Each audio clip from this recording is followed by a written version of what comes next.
Ya entraron en vigor las reformas al Código Fiscal de la Federación con los cambios en la Ley de Ingresos de la Federación, de los que te hemos hablado en los últimos episodios. Conoce cómo defenderte.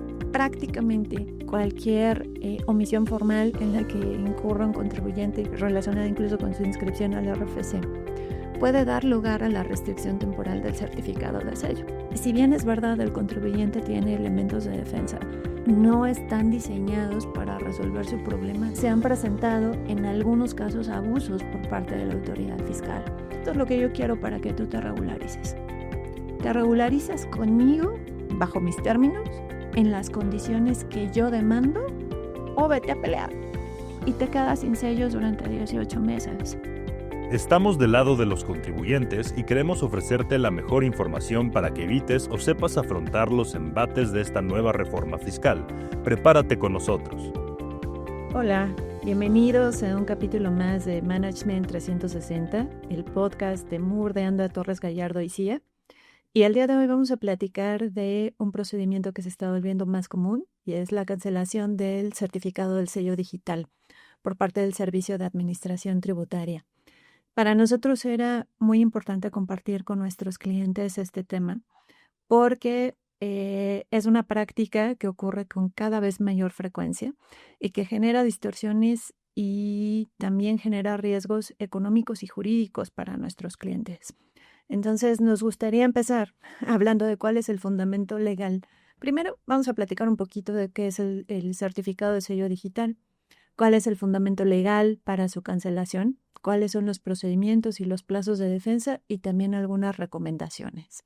Entonces, el certificado de sello digital es un elemento indispensable para que los contribuyentes puedan emitir CFDIs, tanto de ingreso como de egresos e incluso los CFDIs de nómina. Entonces, sin certificado de sello digital, los contribuyentes no pueden interactuar en la arena del mundo fiscal y pues al tampoco poder emitir las correspondientes facturas por los ingresos, muchas veces sin certificado, también tus solicitudes a tus proveedores, oye, deténme el pago tantito, ¿no? Sin el certificado de sello digital, por lo tanto, no podemos convivir en la arena fiscal. ¿Qué pasa entonces cuando enfrentamos un procedimiento de cancelación? Fíjense que cuando se reguló por primera vez la posibilidad de cancelar los certificados de sello digital, había una intención razonable por parte del legislador.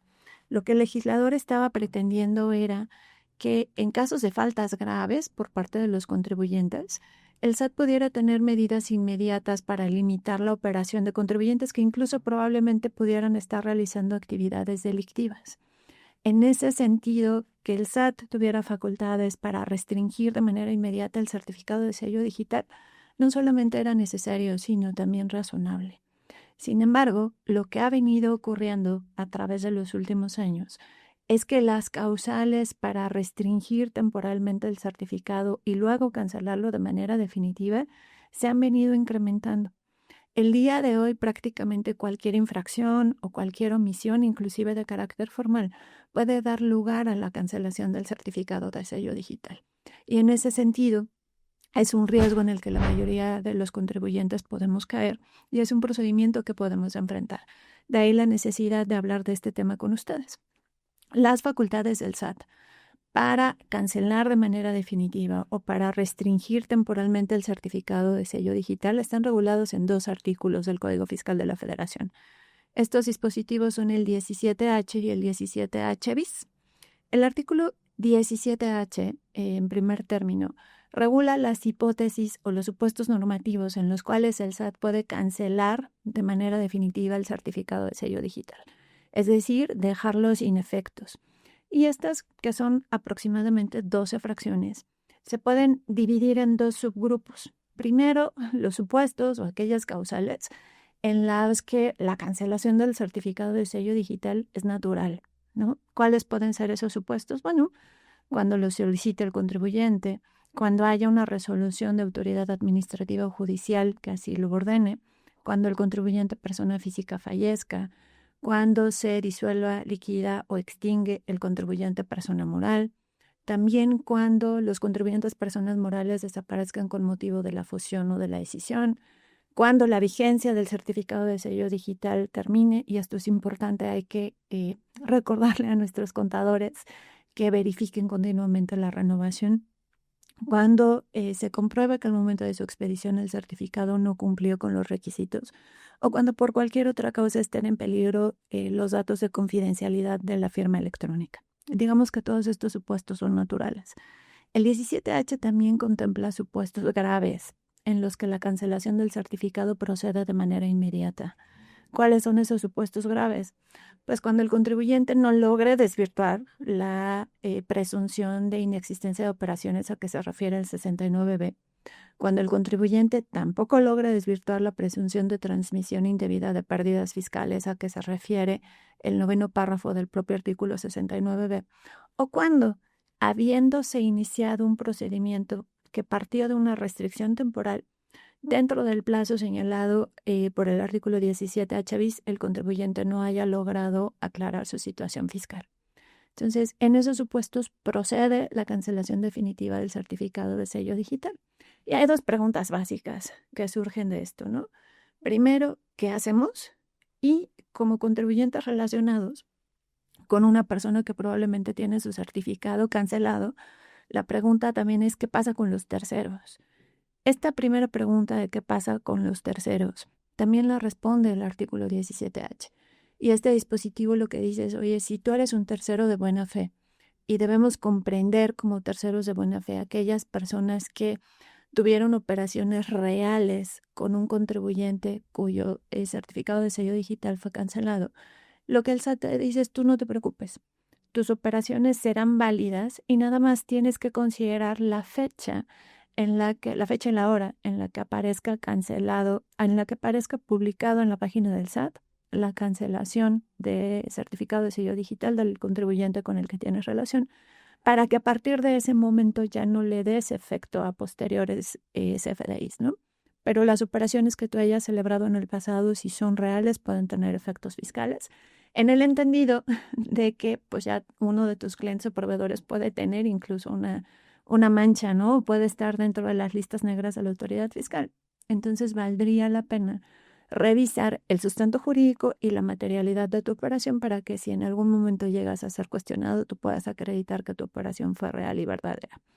El 17H también culmina diciendo, oye, ante estos supuestos de cancelación definitiva o de pérdida de efectos del certificado, pues ¿qué hacemos? Y lo que dice el 17H es que los contribuyentes pueden acudir o iniciar un procedimiento que hoy está regulado en la regla 2215 de la Resolución Miscelánea Fiscal para 2025, que te da un plazo de 40 días para presentar un caso de aclaración y que vamos a describir con toda claridad y más adelante. Entonces, digamos que el 17H surge con el propósito de regular la pérdida de efectos del certificado cuando era lógico, cuando por su propia naturaleza ya no tiene sentido que exista o cuando hay causas graves que ameritan la cancelación inmediata sin necesidad de una restricción previa. Sí, hasta ahí, y hay un procedimiento para regular la aclaración, hasta ahí el sistema normativo cumplía con los requisitos de garantía de audiencia, ¿no? Aunque fuera posterior, pero había garantía de audiencia. El asunto se empieza a complicar para muchos de nuestros clientes con la adición de más y más fracciones, no al 17H, sino al 17H bis. El 17H bis también regula causales de restricción, pero esta es una restricción temporal, para posiblemente luego la autoridad fiscal determine una cancelación definitiva del certificado de sello digital. Estas causales de restricción temporal se refieren a posibles errores del contribuyente, ¿no? Y hay causales de restricción muy claras, como la omisión de presentar la declaración anual después de un mes de que venció el plazo en el cual las personas físicas o las morales debieron de haberla presentado, la falta de presentación de declaraciones provisionales o definitivas por más de 2 ocasiones, consecutivas o no. En el caso de los reciclos, la omisión en la presentación de 3 o más declaraciones en un mismo ejercicio fiscal, consecutivas o no. Algunas otras omisiones formales que también son graves, la imposibilidad de localizar al contribuyente en su domicilio fiscal, la no colaboración con las autoridades fiscales en el curso de sus facultades de comprobación. El problema con este listado es que poco a poco el legislador ha ido incorporando, oye, todas las infracciones que se cometan al amparo de los artículos 79, 81 y 83 del Código dan lugar a la restricción temporal del certificado de sello digital. Si nosotros hacemos un ejercicio de enumerar todas estas causales de restricción temporal, llegamos en el último ejercicio que hicimos a cerca de 75 causales de restricción. Entonces, prácticamente cualquier omisión formal en la que incurra un contribuyente relacionada incluso con su inscripción al RFC puede dar lugar a la restricción temporal del certificado de sello. Ahora, ya estamos ahí. Hay una restricción temporal, todavía no es definitiva, y ante esta restricción temporal existe la posibilidad de iniciar un procedimiento aclaratorio. ¿Cuál es este procedimiento aclaratorio? Bueno, una vez que el contribuyente ha sido notificado de la restricción temporal, tiene un plazo, su primera ventana son 40 días. ¿40 días para qué? 40 días para presentar un caso de aclaración ante el SAT.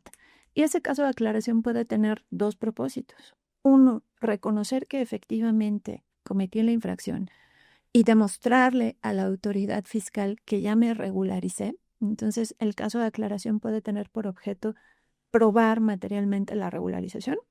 O el caso de aclaración también puede tener por objeto desvirtuar y decir, oye, esa infracción de la que tú me estás acusando, esa discrepancia que tú estás determinando, no existe. Y por lo tanto, las pruebas están orientadas a desvirtuar la causal de irregularidad detectada por las autoridades fiscales. Cualquiera que sea el propósito, ya sea demostrar la corrección o por otro lado desvirtuar la irregularidad que se les imputa, esos 40 días hay que tomarlos en consideración porque estos escritos deben ir bien armados.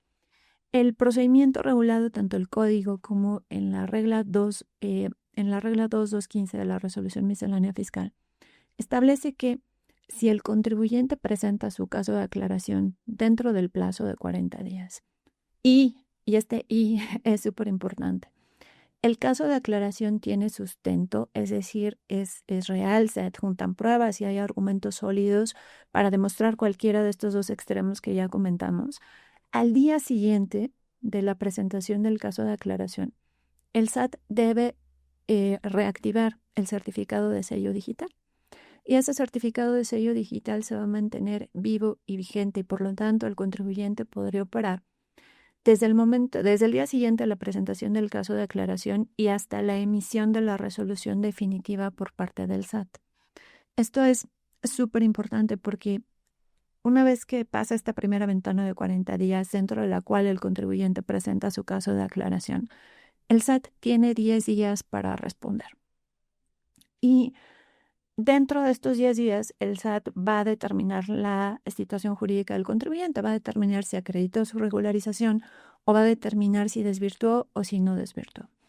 Es importante mencionar que dentro de este periodo de 10 días que el SAT tiene para emitir la resolución, hay un primer periodo de 5 en el que el SAT puede solicitar información adicional, la que considere pertinente para determinar la situación jurídica del contribuyente, y el contribuyente está obligado a entregar la información adicional dentro de los 5 días siguientes. Existe la posibilidad de solicitar una prórroga por 5 días más y con la mera solicitud de la prórroga, esta se entiende otorgada de manera automática, ¿no? De manera tácita. Entonces uno diría, oye, pues no es un procedimiento en realidad tan agresivo porque si yo presento mi caso de aclaración, al día siguiente ya tengo reactivado mi certificado de sello digital y seguramente la autoridad va a resolver dentro de los plazos. El problema, y esto es parte de lo que queremos compartir, el problema es que la mayoría de estas resoluciones por parte de las autoridades fiscales tienen por no desvirtuadas las irregularidades cometidas por los contribuyentes. Y ahí surgen decisiones que son estratégicas, no solamente de comportamiento, sino también de defensa fiscal. Ya tanto el Tribunal Federal de Justicia Administrativa como los tribunales colegiados de circuito han determinado que la resolución de restricción temporal del certificado de sello digital no es impugnable, porque no es una resolución definitiva. La resolución, esta que viene dentro del plazo de los 10 días con sus prórrogas, que determina cuál es la situación jurídica del contribuyente, esa sí es una resolución impugnable, ya sea vía recurso de revocación o directamente ante el Tribunal Federal de Justicia Administrativa. El problema es el siguiente, y esto es lo que ha venido ocurriendo en nuestra experiencia, ¿no? Sí, el contribuyente tiene a salvo su derecho de impugnar, pero ¿le conviene? Porque promover una demanda y tener una sentencia definitiva en un procedimiento de esta naturaleza puede demorar años. En nuestra experiencia son al menos 18 meses para la resolución. Es muy complejo que un contribuyente pueda dejar de emitir facturas y por lo tanto pueda dejar de operar durante un plazo de 18 meses. Entonces, si bien es verdad, el contribuyente tiene elementos de defensa, esos elementos de defensa no están diseñados para resolver su problema de operación. Y ante esto es que se han presentado en algunos casos abusos por parte de la autoridad fiscal, porque esa resolución que define la situación jurídica del contribuyente muchas veces lo que trae es un criterio en ocasiones formalista, en ocasiones arbitrario de la autoridad fiscal, donde te dice, mira, esto es lo que yo quiero para que tú te regularices. Te regularizas conmigo, bajo mis términos, en las condiciones que yo demando, o vete a pelear y te quedas sin sellos durante 18 meses. Entonces, esta práctica de tener por presentado el caso de aclaración, efectivamente reactivar el certificado de sello digital al día siguiente, pero volverlo a cancelar 10 días después con una resolución que en algunos casos carece de manera absoluta de fundamento jurídico, se está volviendo una práctica más habitual. Y es una práctica peligrosa porque muchos contribuyentes con el propósito de decir, oye, yo no puedo dejar de operar, no puedo dejar de cobrar, porque eso sí me va a matar. Meterme a un juicio o a un recurso administrativo donde tú me digas que en 18 meses a ver si me dan un nuevo certificado, tampoco me conviene. La única opción viable y real y verdadera para los contribuyentes es pagar. ¿Y pagar bajo qué términos? Pues bajo los términos que define la autoridad fiscal. Entonces, esto se está convirtiendo en una especie de corrupción institucionalizada. Esta es la seriedad del procedimiento de cancelación de sellos, ¿no? Que el SAT te lleva a una mesa donde define las reglas del juego y las reglas del cobro que quiere efectuar. Y si te dice, oye, pues tus medios de defensa están a salvo. Pues sí, pero los medios de defensa no han evolucionado legislativamente lo suficiente para responder ante estas nuevas situaciones con la celeridad que un contribuyente requiere. Entonces, la pregunta es, oye, ¿y si pago? Con el único propósito de reactivar mis sellos o de obtener nuevos sellos y poder operar. ¿Y ya? O sea, pagué y ahí quedó el asunto. Entonces, parte de las recomendaciones que nosotros queremos traerles el día de hoy es que no enfrenten estos procedimientos sin asesoría. Estos procedimientos, incluso estos pagos, pueden llegar, si el asunto está bien planteado, si el caso de aclaración está bien planteado, pueden llegar a generar un pago de lo indebido que puede dar lugar a solicitudes de devolución, que seguramente la autoridad fiscal también negará. Pero ahí sí, en contra de esa negativa a la devolución, tenemos elementos de medios de defensa, los mismos, recursos de revocación o juicio en contencioso administrativo federal, en los que ya se puede pelear la devolución y no la procedencia o la improcedencia de la reactivación del sello. Entonces, es importante que cuando cualquiera de nuestros clientes se enfrente a un procedimiento de cancelación de sello, se asesore de manera inmediata de un contador fiscalista y también de un equipo legal que tenga cierta experiencia en litigio fiscal, que pueda ayudarle a presentar su caso de aclaración de manera más robusta, con pruebas debidamente articuladas y adminiculadas, y que en el supuesto en el que el contribuyente enfrente una presión para regularizar su situación jurídica y fiscal en los términos requeridos por las autoridades fiscales, si esa pretensión de la autoridad fiscal excede de los marcos de legalidad, entonces también preparar los posibles medios de defensa ulteriores. Para nosotros era muy importante compartir esto con ustedes porque lo vemos ocurrir con cada vez mayor frecuencia. Recientemente, a finales de 2025, ha ocurrido una campaña masiva del SAT de restricciones temporales del certificado de sello digital por discrepancias entre los FDIs emitidos y los ingresos declarados. Entonces, lo que nosotros aseguramos es que estas campañas masivas de esto no es fiscalización, pero de presión al contribuyente van a continuar, y nuestra recomendación es que preparen su estrategia de atención y de presentación del caso de aclaración debidamente asesorados. Y para eso, pues nos reiteramos siempre a sus órdenes. Vean nuestras redes sociales para complementar la información de este episodio. Están en la descripción. Suscríbete para más información, dale like y comenta qué otro tipo de temas quieres que abordemos.